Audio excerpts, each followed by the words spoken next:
안녕하십니까, 강지연입니다. 코로나19 신규 확진자 수가 어제까지 이틀 연속으로 50명 아래를 기록했습니다. 정부가 생활방역 체계 전환 기준으로 삼았던 신규 확진 50명 이하 기준을 충족한 건데요. 하지만 해외 유입과 집단 감염이 이어지고 있고 또 어제는 서울에 첫 사망자까지 발생했습니다. 긴장의 끈을 놓지 마시고 강력한 사회적 거리 두기와 개인 위생 관리에 적극적으로 동참해 주시길 바랍니다. 시민의 방송 TBS는 매일 아침 9시부터 9시 50분까지 TV와 유튜브를 통해 코로나19 특집 생방송을 진행하고 있습니다.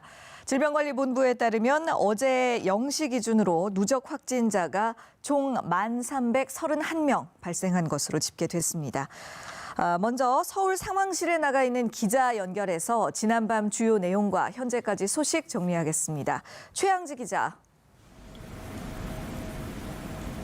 네, 서울시 재난안전대책본부에 나와 있습니다. 네, 국내 코로나19 발병 현황부터 짚어볼까요?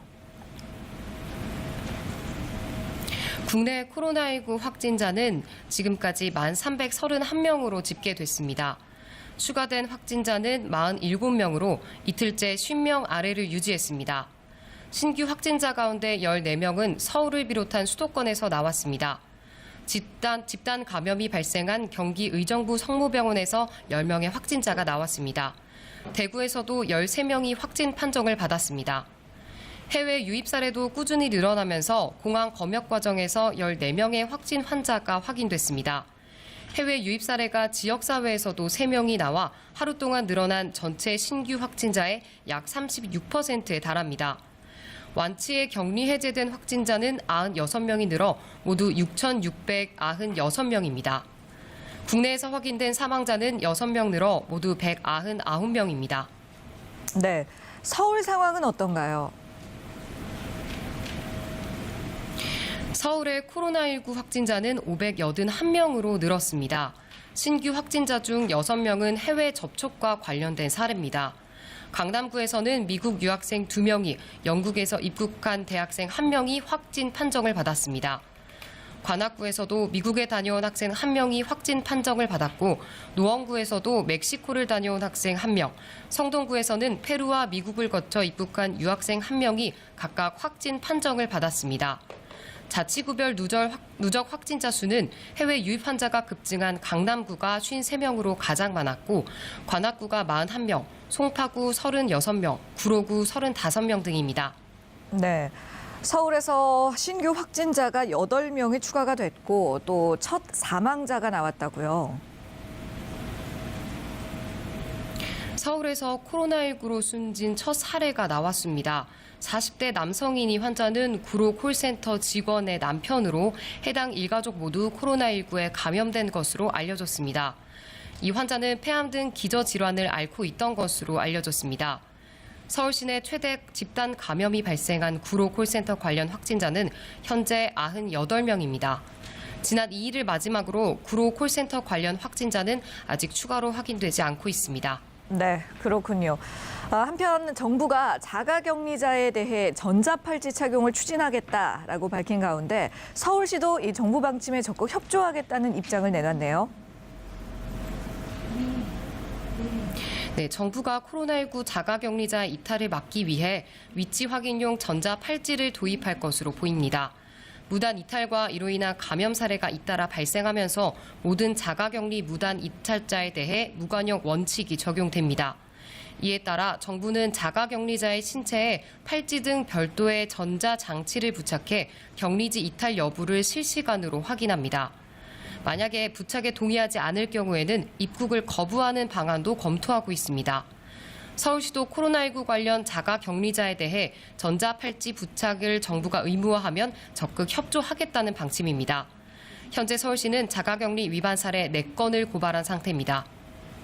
네, 자가격리자들의 수칙 위반 사례가 이렇게 자꾸만 발생하는 상황에서 이에 대한 대책을 모색하고 있는 거군요.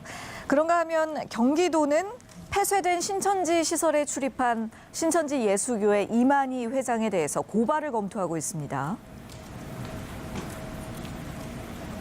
네, 이만희 신천지 예수교 총회장이 코로나19 확산 우려로 강제 폐쇄한 시설에 허가 없이 드나들어서 논란이 일고 있습니다. 이 총 회장은 지난 5일 경기 가평군에 있는 한 신천지 시설에 허가 없이 들어가서 조경 공사를 지시했습니다. 이 시설은 신천지가 추진하는 평화박물관 터로 경기도가 코로나19의 확산을 막기 위해 지난 2월 긴급 행정 명령을 내려서 강제 폐쇄한 시설 중 하나입니다.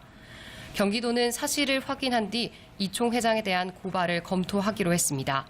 지금까지 서울시 재난안전대책본부에서 TBS 최양지입니다. 네, 최양지 기자 수고하셨습니다. 코로나19에 대해 좀 더 자세한 상황들 살펴보겠습니다. TBS 보도본부의 이강훈 기자 자리했습니다. 어서 오세요. 안녕하세요.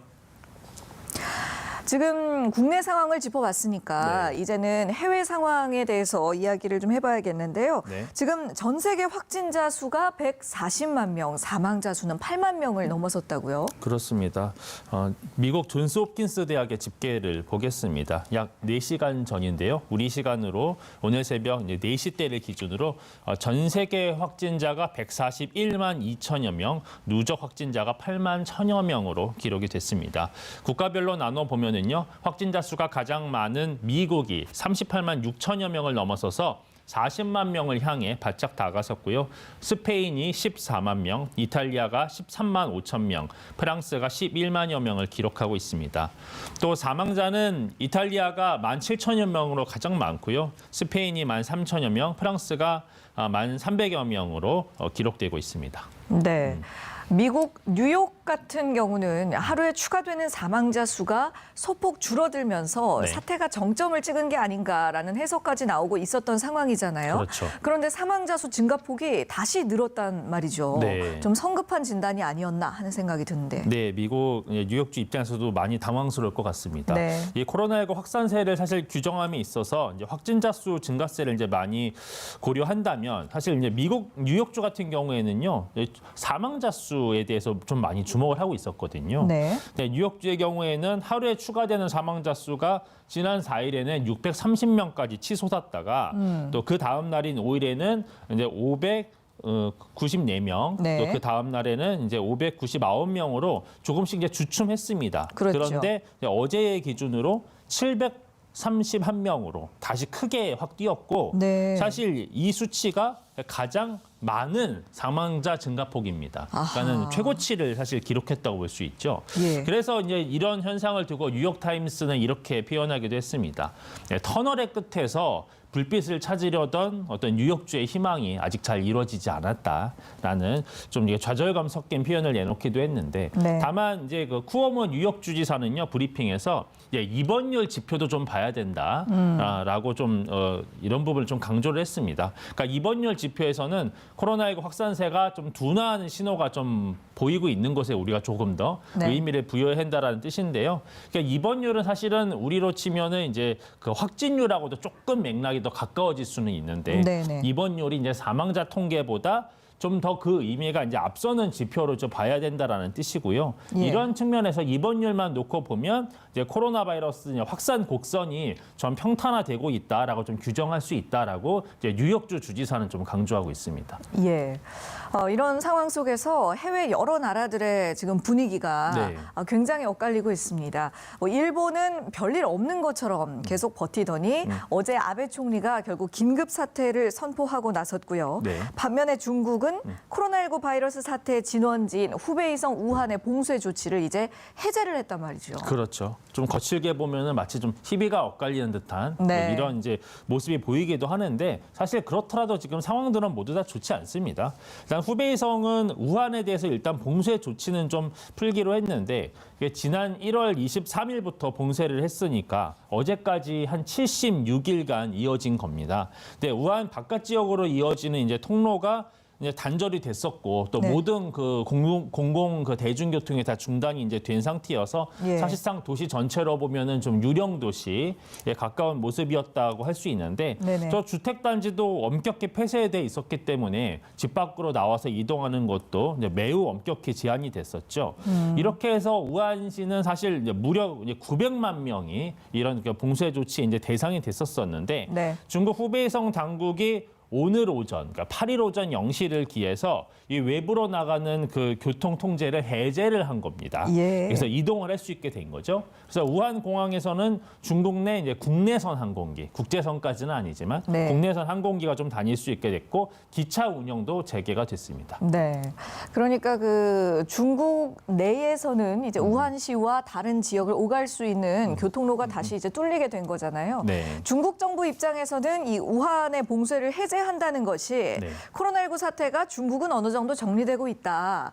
이런 내용을 좀 알리려는 의도로 보이거든요. 네. 그런데 정작 현지의 국민들, 특히 우한시라던가 그 주변 도시들의 국민들 입장에서는 오히려 불안감이 다시 커질 수도 있을 것 같아요. 그렇습니다. 이게 모든 것이 다 이제 완전히 진정국면에 접어든 것도 아닌데 그러니까요. 봉쇄 조치 해제가 너무 이제 시급한 거 아니라는 생각을 분명히 가질 수 있죠. 네. 현지에서는 사실은 이제 우한 사람들을 경계하는 우한 포비아 심리가 이제 있는 것도 사실인데 그 심리는 우한과 가장 가까운 주변 지역에서 가장 클 수 있지 않겠습니까? 그렇죠. 네, 실제로 이제 우한시가 포함되어 있는 이 후베이성에 대한 봉쇄 조치는 좀 먼저 해제가 됐었는데 네. 그게 지난달 25일이었죠.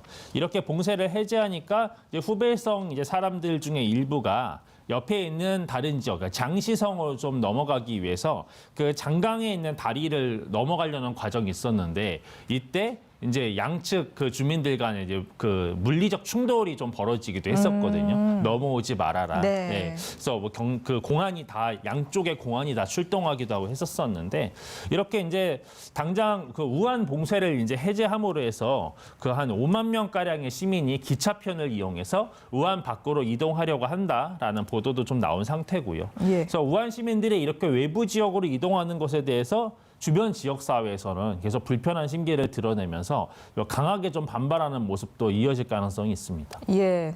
그럴 수 있겠네요. 네. 중국뿐만 아니라 또 유럽 지역에서도 그동안 주민 통행 제한이라던가 또 도시 봉쇄 정책을 썼던 나라들이 있었는데요. 네. 하나둘 봉쇄 수위를 낮추고 있는 상황입니다. 그런데 WHO에서는 너무 이르다는 경고를 하고 있다고요? 그렇죠. 우리가 앞서 살펴본 것처럼 지금 유럽 지역에서도 계속 확진자 수 또 사망자 수가 계속 이렇게 증가하고 있는데 네. 또 그런 측면에서 봤을 때 이와 같은 어떤 그 지금 통제 완화 정책이 좀 시기상조 아니냐라는 진단을 당연히 WHO에서 내놓을 수밖에 없겠죠. 네. 다만 이제 유럽 일부 국가에서는 아무래도 이제 개별적으로 따졌을 때 확산세가 좀 많이 줄어들었다, 안정성이 있다라고 한다는 판단으로 이제 점진적으로 좀 완화하고 있는 겁니다. 그러니까 유럽 국가 가운데 처음으로 단계적인 봉쇄 그 해제 조치에 이제 나선 것은 오스트리아였고요. 네. 또 이어서 덴마크도 유사한 계획을 내놨습니다. 예를 들면 뭐 어린이집, 유치원, 초등학교 이제 문을 닫았던 것을 다시 이제 연다던가 뭐 이런 것들이 있고 체코도 이런 봉쇄 완화 카드를 좀 꺼내 준비를 하고 있는 것으로 알려지고요. 네. 뭐 벨기에, 프랑스, 스페인도 이런 부분 좀 검토하고 있습니다. 또 국가 단위는 아니지만 아까 앞서 말씀드렸던 오스트리아 같은 경우에는 지방 정부 차원에서도 이미 봉쇄 조치를 좀 해제한 것도 있는데 그래요? 다만 이런 성급한 봉쇄 해제로 이 코로나19 바이러스가 다시 재확산할 가능성에 대한 우려도 당연히 나오죠. 그래서 WH 대변인은 이제 화상 브리핑에서 이런 얘기를 했습니다. 그러니까 가장 중요한 건 뭐냐면 너무 일찍 대책을 내려놓음으로 해서 네. 이 바이러스가 다시 퍼지지 않도록 하는 것이 매우 중요한데 예. 지금 상당히 우려가 된다라고 이제 경고를 했고요. 만약에 이제 너무 일찍 이게 병상에서 이제 일어나서 돌아다니게 되면 다시 병이 도지고 합병증을 갖게 될 위험이 있는 것 다들 알지 않느냐 이런 상황과 비슷할 수 있다라는 그런 비유를 내놓기도 했습니다. 네. 그래서 이제 유럽 각국은 이런 이제까지 이제 봉쇄 조치가 좀 길어지자 사실 피로감이 쌓인 거는 좀 있을 수 있습니다. 네. 그래서 이러한 봉쇄 조치를 마냥 무기한 연장할 수는 없다라는 판단을 좀 할 수밖에 없고요. 네네. 근데 다시 좀 우리나라의 상황을 보면 최근에 우리가 그 사회적 거리두기 조치를 지금 2주 연장하기로 하지 않았습니까? 예. 근데 국민들도 많이 피로감이 있는 상태고 이것도 이제 정부가 인식을 하면서 공감대의 어떤 마음을 좀 밝히기도 했었는데 또 상당히 높은 수위의 봉쇄 조치가 좀 이뤄져 왔으니 이런 부분이 얼른 완화되기를 바라는 그런 마음은 정부나 국민들이나 좀 가질 수는 있다고 생각합니다. 네. 뭐 실제로 우리나라의 경우를 보더라도 네. 그 자가격리 대상자들이 결국은 못 참고 무단 외출을 한다던가 뭐 네. 격리 의무를 위반하는 일들이 자꾸 발생하고 있지 않습니까? 그렇죠. 최근에는 베트남에서 국내로 국내로 들어온 유학생들이 위치 추적을 피하겠다고 뭐 휴대전화를 실내에 두고서 뭐 밖으로 나가서 돌아다녔던 그런 일도 있었고요. 네. 그래서 더 강도 높은 통제가 있어야 한다는 목소리가 나오고 있네요. 그렇죠. 이제 휴대전화기만으로 그냥 통제가 안 된다라는 거죠. 그래서 방역 당국이 이 격리 의무자의 위치를 파악할 수 있는 손목밴드를 도입하는 것을 이제 검토하고 있다. 앞서 이제 최양지 기자도 좀 그 언급을 해줬는데요. 여러 이유로 사실 반대와 우려의 목소리가 나올 수 있지만 정부 또는 어떤 서울시와 같은 지방자치단체도 이런 부분이 필요하다면 도입할 수 있는 것도 좀 검토하고 있는 분위기죠. 네, 그런데 이제 이미 해외 각국에서는요, 이런 자가격리자를 엄격하게 관리하기 위해서 뭐 휴대전화 위치 추적뿐만 아니라 또 뭐 셀프 카메라 아니면 앞서 얘기했던 어떤 손목밴드 같은 다양한 수단을 이미 좀 도입을 하고 있거든요. 예. 정혜련 기자의 리포트를 통해서 자세한 이야기 들어보겠습니다. 초기 방역에 성공한 아시아 국가들은 위치 추적 장치 도입에 적극적입니다. 홍콩은 해외 입국자를 포함한 자가격리자들에게 2주 동안 스마트폰 앱과 연결된 전자팔찌, 일명 손목밴드를 의무적으로 착용하도록 했습니다. Practically 佢作為一個手環咧，都算係幾方便嘅。咁首先就係佢都好輕啦，咁然後佢嘅物料都係可以防水，咁喺日常生活裡面可以照生活啦、照沖涼啦、洗嘢啦都冇問題嘅。 대만도 자가격리자의 무단 이탈을 막기 위해 손목밴드 도입을 추진 중입니다. 싱가포르의 경우 블루투스로 2m 이내 확진자가 있을 경우 사용자에게 경고를 보내는 앱을 배포했습니다. 러시아 모스크바시는 시내에 설치된 얼굴 인식 카메라 17만 8천 개를 이용해 자가격리자를 지속적으로 모니터하고 있습니다. 이 같은 조치가 공공의 안전을 위해서 필요하다는 의견도 있지만 자칫 인권을 침해할 수 있다는 우려도 있습니다. They've all had different tools that they've rolled out, all with slightly different privacy implications. But the common theme here is that governments are viewing this as a chance to respond with much more invasive tracking than historically has been permitted. 이런 가운데 인권과 사생활을 중요시해온 유럽도 코로나19가 급격하게 확산하자 한국의 자가격리 앱에 주목하며 개인의 위치 정보를 확인할 수 있도록 통신사와 협력에 나섰습니다. 스페인 정부는 이동통신사에서 휴대전화 위치 정보를 받아 이동제한령 감시와 방역의 기초자료로 활용하기로 했습니다. 독일은 IT 기술을 방역에 활용하되 정부가 만든 앱을 시민들이 내려받으면 무작위로 아이디를 생성해 개인 식별을 할 수 없도록 하는 방안을 모색하고 있습니다. TBS 정혜련입니다. 네, 우리는 최근에 확진자 증가폭이 좀 많이 줄어들고 있는 상황이긴 합니다만 네. 리포트 보니까 뭐 필요한 경우에 외국에 또 좋은 사례들을 도입할 수도 있겠다라는 생각은 들고요. 네. 또 마찬가지로 외국에서도 우리나라의 진단 키트를 들여오고 싶어하는 국가들이 상당히 많죠. 그렇죠. 서로의 지금 선도적인 모델들을 지금 부랴부랴 지금 도입하고 있는 모습인 건데 네. 아무래도 이제 해외 나라들은 이제 우리나라의 이 진단 키트에 대해서 사실 지금 굉장히 시급한 상황입니다. 예. 외교부에 따르면요, 우리나라에 지금 진단 키트 공급을 요청한 나라가 어제를 기준으로 126개국에 이르는 상황입니다. 그러니까 구매를 하고 싶다라고 밝힌 나라가 36개, 또 무상으로 지원을 좀 해줬으면 좋겠다라고 아하. 요청한 나라도 28개 나라. 또 그래요. 구매를 해도 좋고 무상 지원을 해줘도 더 좋으니 일단 좀 보내주면 좋겠다라는 나라가 또 36개에서 한 100개 나라가 요청을 한 상태고 여기에 네. 더해서 우리나라에 있는 민간 기업에게 요청한 나라들이 있거든요. 네네. 그렇게 또 26개 나라가 있습니다. 우리도 사실은 내부적으로 지금 바로 사용하거나 또 구축해야 되는 내부 수요가 있지 않습니까? 네. 그래서 이들 나라들의 어떤 요청하는 물량을 다 보내줄 수는 없는 상황이어서 예. 우선순위를 좀 아무래도 정할 수밖에 없는 상황인데 우선 가장 확진자가 많아서 상황이 심각한 미국에 상대로 일단 수출을 하기로 결정이 됐고요. 네. 이어서 아랍에미리트와 인도네시아가 우선 공급 대상으로 올라 있습니다. 네. 그리고 이어서 뭐 이란과 같은 나라도 이런 부분에 요청이 있었었는데 이란은 사실은 지금 이거 무역 제재를 받고 있는 나라 아니겠습니까? 예. 네, 인도적인 차원에서도 미국과 좀 이런 부분을 함께 협의를 합의를 해서 가능한 부분이 있으면 전 검토를 하고 있다고 합니다. 네. 지금 이 전 세계적인 코로나19 사태 속에서 네. 그래도 우리 대한민국의 대처 방식이라던가 여러 가지 기술들이 또 글로벌 스탠다드로 또 자리매김하는 기회가 되고 있다는 것은 또 유의미한 부분인 것 같습니다. 자, TBS 보도본부 이강훈 기자와 얘기 나눴습니다. 수고하셨습니다. 맞습니다. 지금 여러분께서는 TBS 코로나19 특집 생방송을 시청하고 계십니다. 네, 이번에는 코로나19에 대한 더 자세한 이슈들 전문가와 함께 짚어보겠습니다. 먼저 인제대 서울백병원 가정의학과 김경호 교수님 자리해 주셨습니다. 안녕하십니까? 안녕하세요. 그리고 김원식 문화평론가께서도 함께하십니다. 어서 오세요. 네, 안녕하세요. 자, 우리 신규 확진자 수가 이틀 연속 47명을 기록했습니다. 어제와 그제 이틀 연속이었죠. 정부가 생활방역 체계로 전환하는 기준 중에 하나로 신규 확진자 50명 이하를 꼽았었는데 이 목표권에 진입을 하게 된 겁니다. 일상 회복에 대한 국민들의 기대감이 지금 높아지고 있는데요. 지금 상황 어떻게 보고 계신지요? 네, 지금 어제부터 최근 시작된 확진자 수 감소는 저희가 3월 22일부터 시작했던 고강도 사회적 거리두기 운동으로 본 효과라고 볼 수 있겠습니다. 그래서 네. 앞으로 조금 더 감소하는 걸 기대할 수 있을 것 같고요. 또 지금 47명 정도의 확진자 발생 중에는 검역 단계에서 한 14분 정도가 있기 때문에 실제로는 국내에서 추가적인 발생은 30여 건이라고 볼 수 있겠는데요.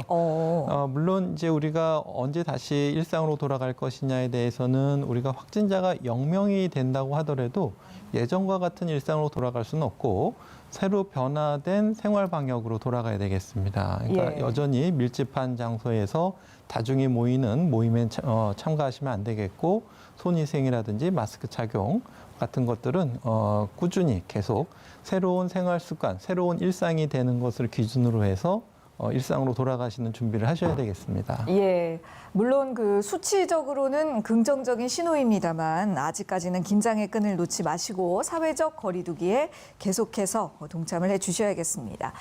자, 국내 변수를 살펴보면 여러 가지가 있겠지만 최근 가장 논란이 되고 있는 것 중 하나가 바로 자가격리 중 일탈 아니겠습니까? 하루 평균 6명 정도가 위반을 하고 있다고요? 네, 그렇습니다. 지금 갈수록 이제 자가 격리자가 이제 늘어나고 있는 그런 상황인데요.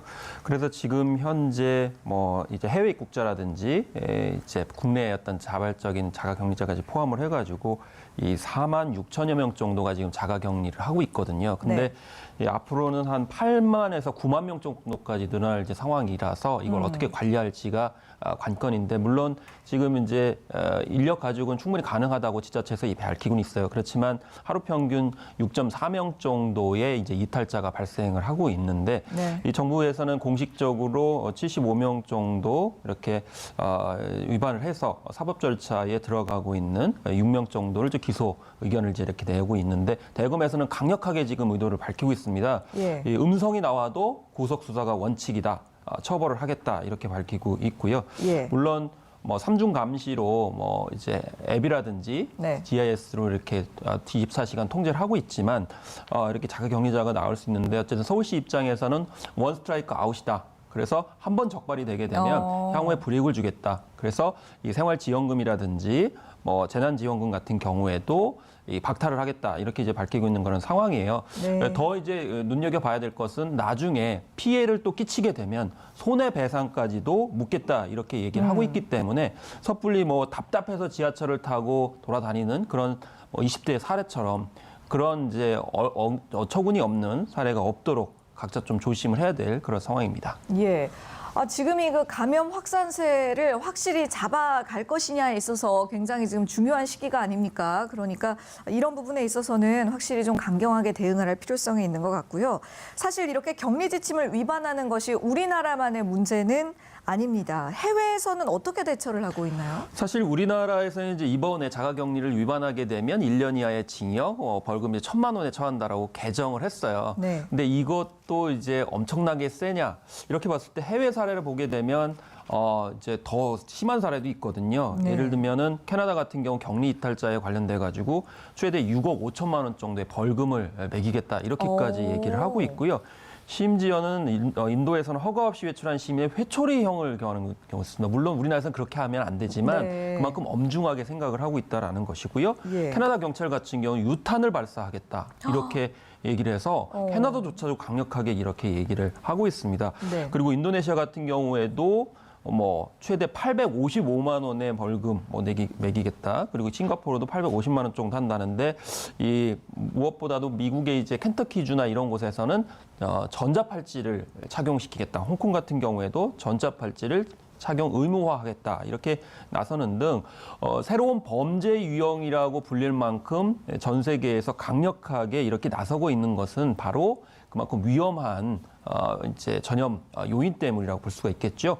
또 예. 중국 같은 경우는 새로운 테크놀로지를 활용을 해가지고 또 통제를 하기도 합니다. 뭐냐면 이탈을 하게 되면 이 센서가 작동을 해가지고 순간적으로 이제 집을 이탈했을 때 현관문에서 6초간 그 이탈하시는 분을 찍어가지고 주민센터 직원에게 자동 전송을 하게 되면서 출동을 하게 만드는 네. 상황이 벌어지는데 사실 우리나라에서는 이게 약간 논란이 있을 수는 있어요. 왜냐하면 그 영상 자체가 이제 전송되는 과정에서 네.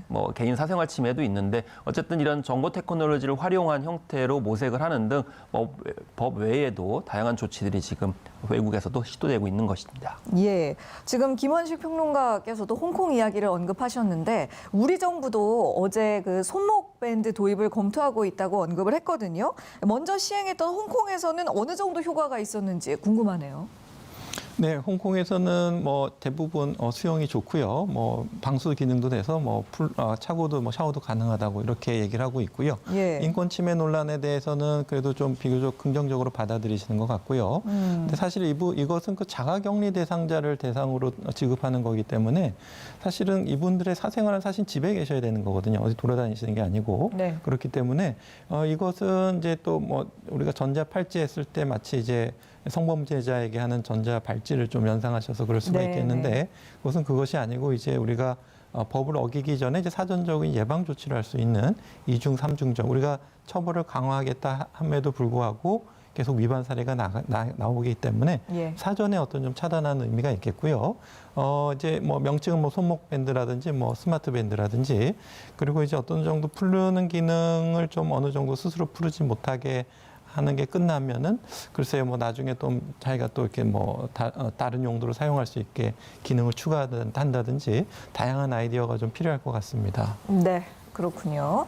코로나19 치료와 관련해서 또 고무적인 소식도 있습니다. 완치자의 혈장을 통한 중증 환자 치료가 효과가 있었다. 이런 뉴스가 요즘 굉장히 화제예요. 네. 사실 이제 중국 쪽에서도 이미 이제 그런 사례를 발표를 했고 또 한국에서도 이렇게 시도를 해서 화제가 많이 됐습니다. 그래서 모두 다 고령자였고요. 71세, 61세 남여성이었고 또 한 분은 이제 기저질환이 있었기 때문에 이 네. 혈장 치료 후에 회복이 돼서 이제 퇴원을 하는 사례가 나오니까 굉장히 고무적이었는데 네. 방역 당국에서는 이제 혈장 치료 지침을 수일 내에 확정하겠다 이렇게 밝혔거든요. 근데 네. 위기 상황 속에서 제일 중요한 것은 이제 의사결정 과정을 어떻게 이제 빠른 어떤 시일 내에 정확하게 할 것이냐 이게 문제일 수 있는데 네. 그래서 이제 전국에서는 중앙 이제 임상위원회를 열어가지고 더 많은 전문가들이 참여를 해서 의견을 교환한 다음에 확정하겠다 이렇게 밝혔어요. 그래서 이런 이제 과정 이후에도 이 혈장 확보 투입이라든지 또 그것이 즉시적으로 적용될 수 있도록 시스템을 갖추는 형태를 어떻게 이제 신속하게 구성하느냐가 제일 중요하겠습니다. 예. 그렇다면 김경우 교수님께 좀 더 질문을 드릴게요. 이 혈장 치료가 어떤 치료법이고 또 이번 완치 사례가 코로나19 치료에 있어서 어떤 의미가 있을지 설명 부탁드립니다. 네, 코로나19에 대해서 아직 치료법은 없는데 그 완치되시는 분들을 보면 우리가 자연적으로 만드는 그 면역 항체에 의해서 극복을 하시기 때문에 그 코로나19에서 회복되신 분의 혈액 속에는 우리가 항체가 있을 것이다. 그래서 그 항체를 환자에게 투입하자는 건데요. 네. 거기서 이제 혈장이라고 하게 되면 우리 혈액 중에서 세포 성분, 백혈구나 적혈구나 혈소판 같은 걸 제외하고 나머지 액체 성분, 노란 액체 성분을 이제 투입하게 되겠고요. 네. 거기에는 여러 가지 면역 항체, 그다음에 또 단백질, 또 이렇게 혈액 응고인자 이런 것들이 많이 포함되어 있어서 혈액 응고인자 같은 경우에는 우리가 심한 감염증 때 지혈이 되지 않고 출혈이 되는 분께도 이런 응고인자가 효과가 있고 또 단백질 수치가 떨어지신 분한테도 이제 알부민을 투여해주는 효과가 있는데요. 이분의 항체를 우리가 헌혈 받듯이 받아서 환자에게 이제 투입하는 그런 치료가 되겠는데요. 기존에 우리가 아직 신약은 개발되어 있지 않지만 기존에 나와 있던 다른 용도로 나왔던 약들을 코로나19 환자에게 그 제한된 임상 시험을 해봤더니 어느 정도 좀 효과가 있었다 해서 지금 쓰고 있는 약들인데 네. 실제로 많이 써봤더니 중증으로 좀 많이 진행되신 분한테는 약들이 좀 효과가 좀 떨어진다 이제 이런 의견도 있었고 네. 지금 투약한 환자분 같은 경우에도 2사례이긴 한데요. 네. 여러 가지 약을 썼는데도 불구하고 상태가 호전되지 않는 분한테 이런 혈장 치료를 한 것으로 이제 보고가 됐는데 두 분이 이제 좋은 경과가 있었다 이런 의미가 있겠고요. 그러니까 이 약 저 약 다 안 써도 다 소용이 없는 분한테 한번 써볼 수 있는 좋은 수단이 될 수 있겠는데요. 아직 사례가 2사례밖에 없기 때문에 이분들이 과연 이 혈장 치료 때문에 좋아진 거냐, 아니면은 좀 좋아질 시기가 돼서 좋아진 거냐, 아니면 다른 치료를 같이 했기 때문에 좋아진 거냐, 이건 좀 아직 의미가 있지만 아직 좀 논란이 있지만 그럼에도 불구하고 한번 치료를 시도해 볼 수 있는 좋은 대안이 될 수 있겠다. 이제 그런 의미가 되겠습니다. 예, 그렇다면 교수님 말씀처럼 그럼에도 불구하고 이 치료법을 한번 확대를 해보려면 어떤 조건들이 전제가 돼야 할지 또 부작용에 대한 우려는 없는지 이 부분도 궁금한데요. 맞습니다. 이것은 이제 코로나19에서 완치된 분들이 이제 헌혈하듯이 이제 피를 기증하셔야 되는데요. 네. 우리가 이제 헌혈할 때 일반적인 주의사항, 즉 기증하시는 분이 다른 감염병은 없는지 그걸 좀 확인해봐야 되겠고요. 네. 그다음에 우리가 전혈을 수혈받을 수 있지만 혈장 성분만 수혈받고 나머지는 다시 기증자한테 돌려줄 수가 있거든요. 성분 수혈이 가능하니까. 예, 그런데 그렇게 우리가 한 500cc 정도 하려면 한 6, 7리터 정도의 혈액을 해야지 이제 혈장을 한 4, 500cc 정도 얻을 수가 있겠고요.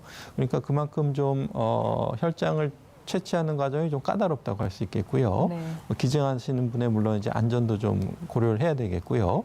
또 이 혈장 치료제의 어떤 부작용은 아무래도 여기 항체가 있기 때문에 또 이제 수혈을 받는 사람들에게서 나타날 수 있는 어떤 면역 반응 같은 거, 오히려 예상치 못한 과민 반응이 나타난다든지 그런 우려들이 있는데 지금 시도된 2사례에서는 그런 특별한 부작용 없이 잘 완치가 됐다고 해서 우리가 좀 잘 선정해서 혈장을 잘 보관하고 관리하고 또 투약하면서 부작용을 잘 감시하면서 치료를 하면은 적절한 치료의 대안이 될 수 있을 것 같습니다. 네, 좀 좋은 유의미한 결과들이 나와줬으면 좋겠네요. 자, 이번에는 다시 한번 해외 이야기로 넘어가 보겠습니다. 그동안 계속 미온적으로 나왔었던 일본이 어제 저녁에 긴급 사태를 선언했습니다. 너무 늦은 게 아니냐는 의견이 많네요. 네, 이게 정치가 발목을 잡은 셈이 됐습니다. 네. 그래서 정부는 사실 전염병 위기 상황 속에서는 사심이 있으면 안 되는데 많은 전문가들이 지적하듯이 아베노믹스의 그런 이제 타격을 우려해가지고 네. 지연시키다 보니까 더 문제가 커졌다라는 겁니다.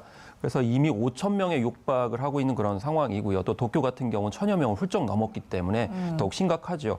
그래서 7개 지역에 이 긴급 사태를 선언을 했고요. 그래서 가구당 최대 340만 원. 그래서 우리나라 돈으로 한 연금 68조 원 정도를 투입한다고 이렇게 밝혔고 한 달 기간 동안 긴급 사태를 이렇게 선언한 상황이 됐습니다. 그러니까 이제 많은 시민들이 국민들이 또 생필품 구매를 하기 위해서 몰리게 되는 그런 예상된 그런 혼란이 벌어졌는데요. 네. 사실 이제 일본 같은 경우 경기가 작년부터 좀 하강 국면에 들어섰었죠. 네. 그래서 특히나 이제 10월부터 이 소비세를 인상을 하게 되면서 결과적으로 소비 또 위축된 그런 상황 속에서 이 전염병 때문에 위축될까 봐 이것을 숨겨오고 은폐했던 그런 정황이 있었는데 뒤늦게라도 이렇게 사태를 이제 선언을 했지만 사실은 쉽게 회복이 될 것 같지는 않은 그런 상황이어서 아마 당분간 일본의 혼란이 클 것 같고요. 그에 따른 또 우리나라의 여파를 어떻게 관리할 것인지에 대해서도 우리가 또 과제를 또 안게 되는 그런 상황이 됐습니다. 그러게요. 말씀하신 대로 어떤 그 정치적 이해 때문에 그 일본 국민들의 피해가 커진 것 같아서 그 부분은 조금 안타까운 마음이 듭니다. 그런가 하면 또 유럽 상황도 만만치가 않아요. 특히 영국에서는 코로나19 확진 판정을 받은 보리스 존슨 총리가 중환자실로 옮기면서 지금 국정 공백에 대한 우려까지 낳고 있는 상황인데요. 영국 측에서는 폐렴은 아니다. 계속 이런 보도를 내고 있긴 합니다만 이 사태가 얼마나 지속될까요? 네, 일단은 총리의 어떤 쾌유가 좀 중요하겠고요. 네. 물론 이분이 아마 찰스 왕세자한테 아마 전염된 것 같습니다. 그래서 이런 영국뿐만 아니라 다른 나라들도 이렇게 중요한 일을 하시는 고위공직자들은 특히 더 이러한 감염에 좀 더 주의를 하셔야 될 것 같고요. 아무래도 영국이 이런 감염세가 좀 완화되려면은 그 유럽 주변의 국가들도 다 같이 좀 완화돼야 되기 때문에 네. 아직 조금 물론 이제 증가세가 조금 둔화되고 있긴 하지만 계속 아직 증가 일로에 있기 때문에 아직 그 평평한 곡선을 그리고 있지 않기 때문에 당분간은 좀 지속될 것으로 우려가 되는데 유럽의 많은 국가에서 이제 전 국민 자가격리령 그리고 이동 금지령을 했기 때문에 그것이 아마 한 3주 내지 한 달 후에는 좀 효과를 보일 것으로 기대를 돼서 아마 4월 중순이나 4월 말쯤에는 조금 이 증가세가 좀 더 둔화되지 않을까 이렇게 기대해 볼 수 있겠습니다. 예, 그렇군요. 그런가 하면 미국도 이번 주가 최악의 한 주가 될 것이라고 예상을 했었는데요. 이미 미국의 경우는 12,000명이 넘게 코로나19로 숨진 상황에서 트럼프 대통령이 본인 건강에는 이상이 없다라고 웃는 탓에 여론의 질타를 받기도 했거든요. 이게 이 사건 때문에 역사상 최악의 대통령이다. 이런 비난까지 나왔어요. 사실 이번 사태를 통해 가지고 정치 리더십에 관련된 관점도 많이 바뀔 수 있다고 생각을 합니다. 네. 특히 미국 같은 경우는 세계 최강국이라고 불리는데 그 최강국의 대통령이 하는 발언들이 좀 굉장히 문제가 많이 있었고 그러게요. 최근 리더십도 들어서. 이제 문제가 많이 있었죠. 네. 심지어는 자기의 건강을 먼저 이 얘기를 하는 어처구니없는 발언도 했습니다. 사실 국민의 건강이 제일 우선이고요. 또 코로나19로 10만 명이나 20만 명 정도 숨지는 것은 선방한 것이다. 이런 식으로 자기를 어떤 일종의 보호하는 듯한 이런 자화자찬식의 그런 태도는 좀 바람직하지 않다고 생각이 들고요. 네. 그래서 사실 1945년 이후에 최대의 어떤 사망자, 전쟁 사망자가 더 많기 때문에 이런 것을 막지 못한 대통령에 대한 비판이 현지 언론에서 나오고 있는 그런 상황인데 인식을 못하고 있는 거라고 생각이 들고요.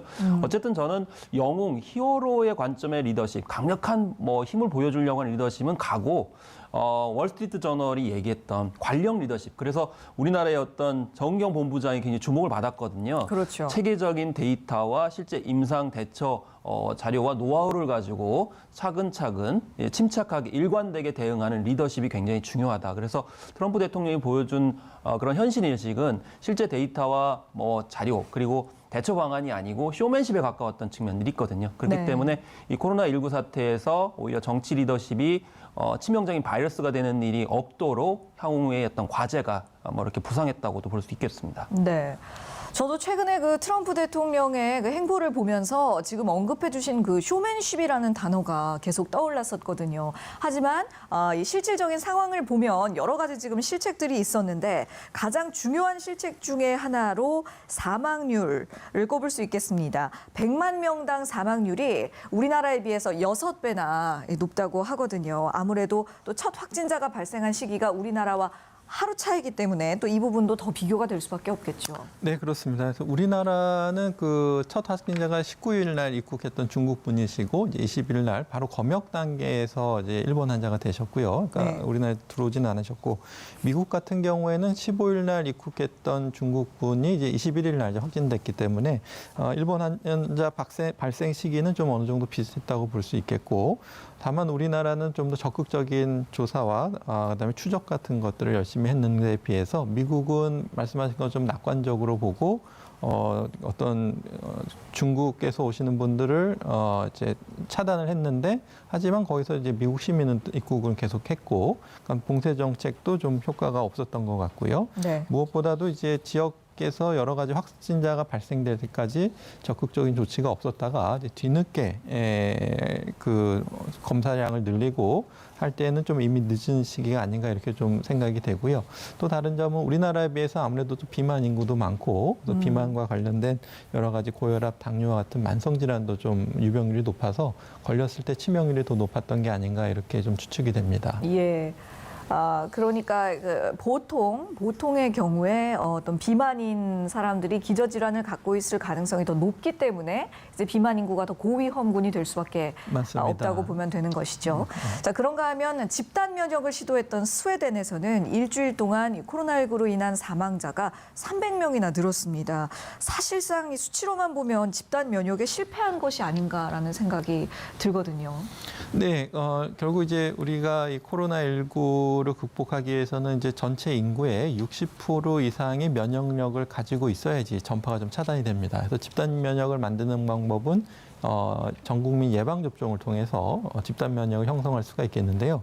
이렇게 아직 예방접종을 할 수 있는 예방접종 약이 개발되지 않은 단계에서는 혹시라도 우리가 가볍게 앓고 경증으로 앓고 지나가면서 생기는 자연 면역이 좀 효과가 있지 않을까 이렇게 좀 생각을 해볼 수 있겠지만 60%의 인구가 다 코로나에 걸려서 면역을 갖기 위해서는 상대적으로 그만큼 또 사망자도 많이 나오고 또 중환자도 많이 발생하기 때문에 네. 그냥 걸려서 면역이 생기는 것은 이제 위험 부담도 크고 올바른 정책이 아니다 이렇게 볼 수가 있겠고요. 예. 스웨덴 정부에서는 아마도 좀 이렇게 어떤 주민들의 어떤 자유라든지 이런 것들을 더 중요시했던 것 같은데 지금은 그거보다는 오히려 건강과 생명이 더 중요하다는 쪽으로 정책이 좀 바뀐 게 아닌가 이렇게 생각이 됩니다. 네, 그렇군요.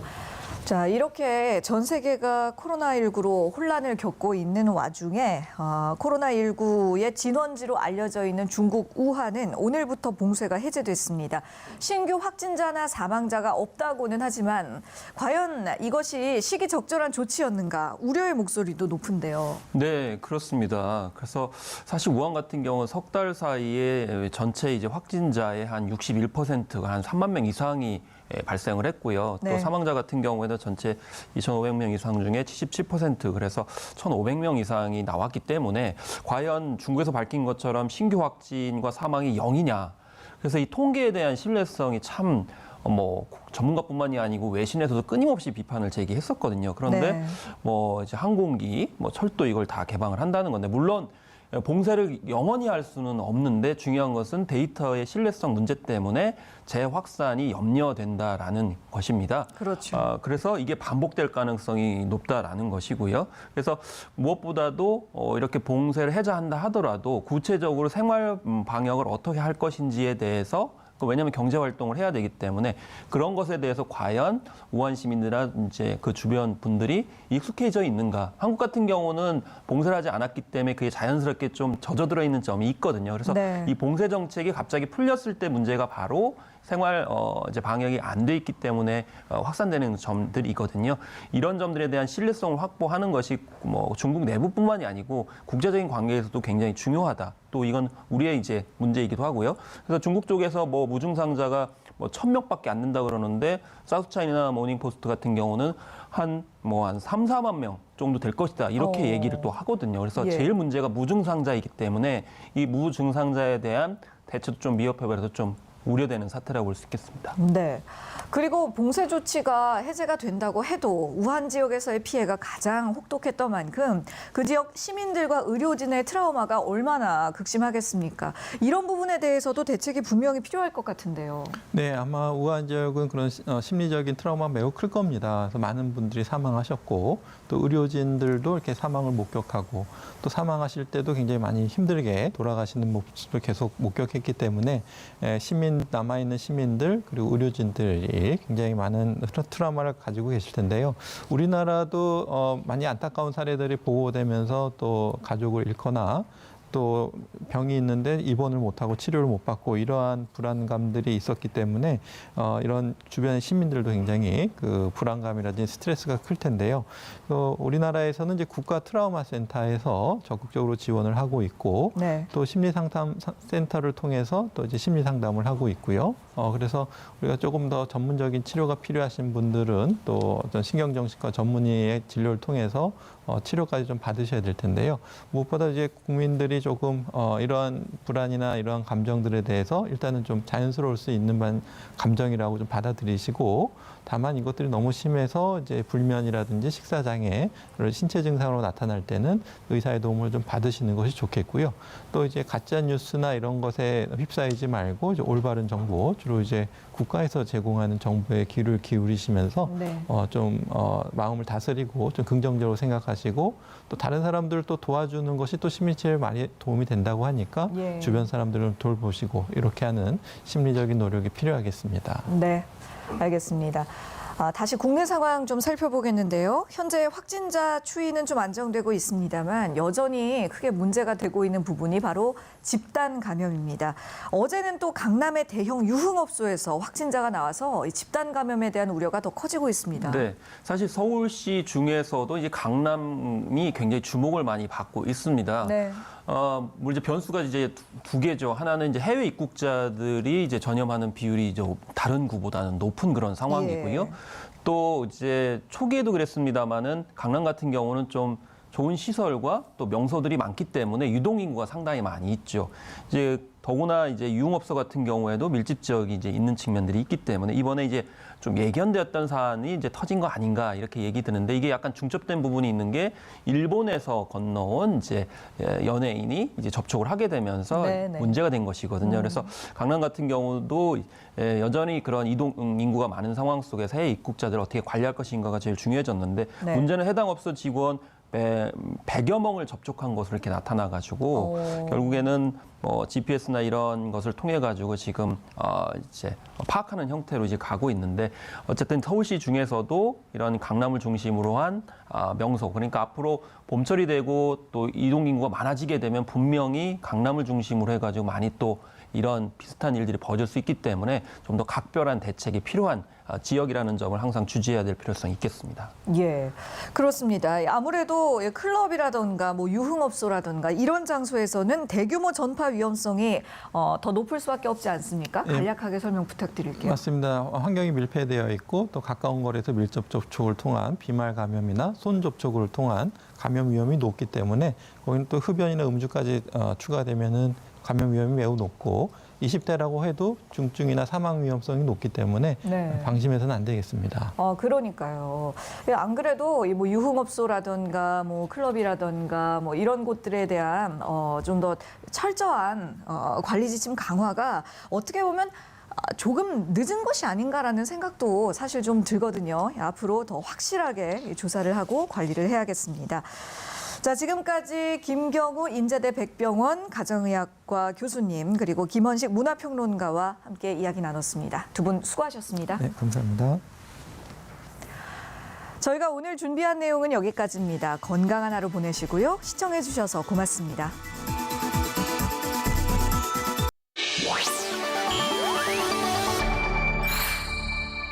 TBS